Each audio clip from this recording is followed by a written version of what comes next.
Dear yes audience, Gujarat के बड़ोदरा में गंभीरा bridge टूटने से 10 से ज्यादा लोगों की मौत हो गई, जिसमें 2 बच्चे भी शामिल हैं।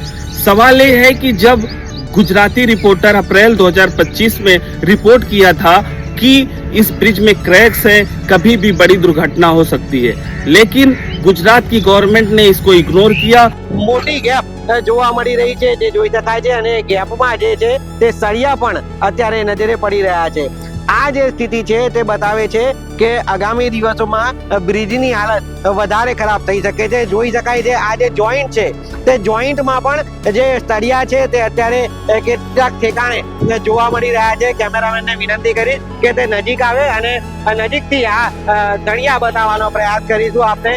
આ જે જોઈન્ટ છે તે જોઈન્ટ અત્યારે જ્યારે ભારે વાહનો અહીંયાથી પસાર થાય ત્યારે અમને પણ જાણે કે અહીંયા ઊભા રહ્યા હોય તો કોઈ ઝૂલા ઉપર ઊભા હોય તેવી ફિલિંગ્સ આવી રહી છે।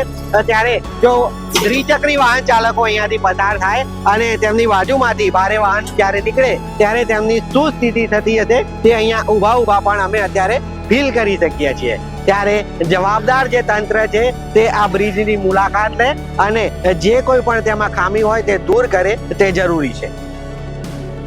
और न ही इस ब्रिज को इम्प्रूव कराया और न ही इस ब्रिज को बंद किया, जिससे इतने लोगों की जान चली गई। तो सवाल हम आपसे करते हैं कि क्या हम इंडियंस की जान की यही कीमत है कि कभी प्लेन दुर्घटना हो जाती है, कभी ट्रेन दुर्घटना हो जाती है, कभी रोड एक्सीडेंट हो जाता है और हम सब ऐसे इग्नोर कर देते हैं कि जैसे कोई हादसा हुआ ही नहीं था। लेकिन इस हादसे के बाद हम सब की जिम्मेदारी है कि सोशल मीडिया पर हैशटैग ट्रेंड करें justice for Vadodara victims. Thank you so much.